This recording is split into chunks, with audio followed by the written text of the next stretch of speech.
बंगाल के अंदर जब चुनाव हुआ है, चुनाव के बाद में आप सब जानते हैं कि बंगाल में बीजेपी की सरकार बन गई है। मेरे अजीज 2 मिनट मेरी बात सुन के जाना, 2 मिनट के बाद चाहे चले जाना। जब प्ले कर दिया है वीडियो को तो जानकारी पूरी लेकर के जाना। लोग कह रहे हैं कि चुनाव के बाद में बंगाल के मुसलमानों का हाल बड़ा बुरा हो रहा है, या ऐसा हो रहा है वैसा हो रहा है। इसकी क्या सच्चाई है, मैं अपनी बात को शुरू करता हूं, ध्यान से सुन के जाएं। नंबर 1, जब वोटिंग बंगाल के अंदर शुरू हो रही थी तो बहुत सारी न्यूज़ आपके सामने ऐसी भी आई होंगी जिसमें आपको ये देखने के लिए मिला होगा कि ईवीएम में घोटाला कर दिया, वहाँ पर इतने वोट काट दिए, SIR के ज़रिए से 90 लाख या 60 लाख या इतने फला लाख मुसलमानों के वोट काट दिए गए हैं। और ही कुछ मीडिया रिपोर्ट के मुताबिक बताया जा रहा था कि यूपी में भी कुछ ऐसा ही हो सकता है। बहरहाल वो बंगाल के अंदर चुनाव हुए, उसके बाद में सरकार बीजेपी की बन गई।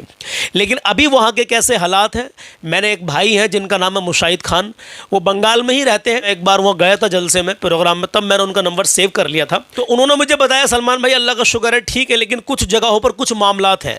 वो क्या मामलात हैं, आइए मैं आपको छोटी सी एक वीडियो दिखाता हूँ। एक बीजेपी के विधायक साहब हैं, ये क्या कह रहे हैं वहाँ के मुसलमानों से रिलेटेड। इनकी वीडियो देख लीजिए, फिर बंगाल के हालात में आपको बताने के लिए, आपकी नजरों के सामने रखने के लिए जा रहा हूँ। ये क्या कह रहे हैं मुसलमानों के प्रति, आप इन विधायक साहब को सुनिए। लगभग 74 साल के इस मतदान में मैं पहला विधायक हूँ आपके इस क्षेत्र का जिसको एक भी मुसलमानों ने वोट नहीं किया।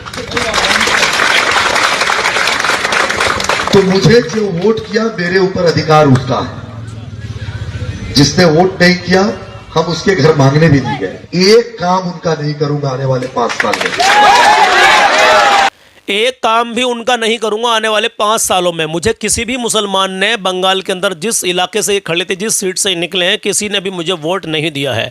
तो मैं इनसे कहना चाहता हूं कि प्रधानमंत्री जी को किसने वोट किया, किसने वोट नहीं किया, क्या वो सबके लिए काम नहीं कर रहे हैं, क्या वो सिखों के लिए काम नहीं कर रहे हैं, क्या वो मुसलमानों के लिए काम नहीं कर रहे हैं। जितना रेट पेट्रोल का हिंदू के लिए है उतना ही मुसलमान के लिए है भाई, जितना दाम गैस का हिंदू के लिए है उतना ही मुसलमान के लिए है भाई।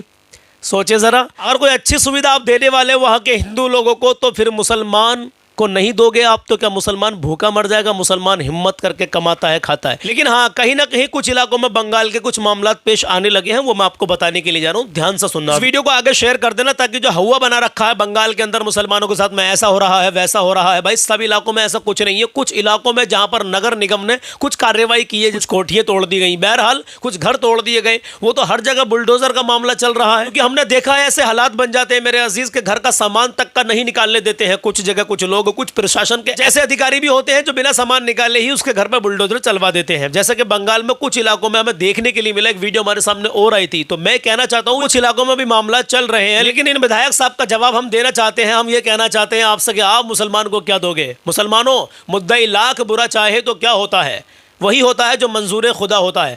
आप अपने सब्र से काम लीजिए, अल्लाह पर भरोसा रखें, इंशाअल्लाह ताला आपकी हर ज़रूरत अल्लाह तबारक व तआला पूरी कर देगा। मैं आपसे ये कहना चाहता हूँ, दुआ करें अपने वतन के लिए, अपने मुल्क हिंदुस्तान के लिए दुआ करें। या अल्लाह यहाँ पर अमन व सुकून अता फरमा।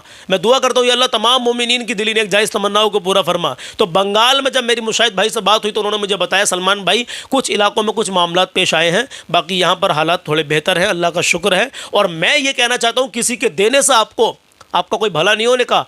जिसको अल्लाह रखे उसको कौन चखे, जिसको अल्लाह अता करेगा उसको कोई दुनिया की ताकत नहीं रोक सकती कि उसको कुछ ना मिले। इंशाल्लाह जब मिलेगा तो सबको मिलेगा।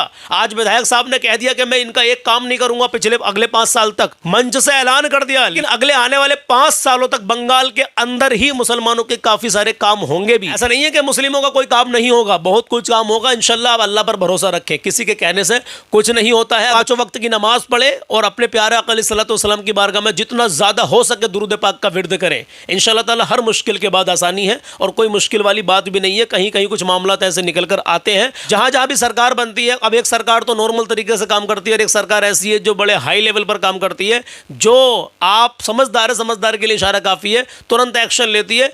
अच्छा या बुरा, खैर मैं क्या ही बताऊं, समझदार के लिए इशारा काफ़ी है। अच्छाई में और बुराई में आप सब जानते हैं कि किस तरीके से बुराई को प्रमोट लोग कर रहे हैं आज के इस हिंदुस्तान में।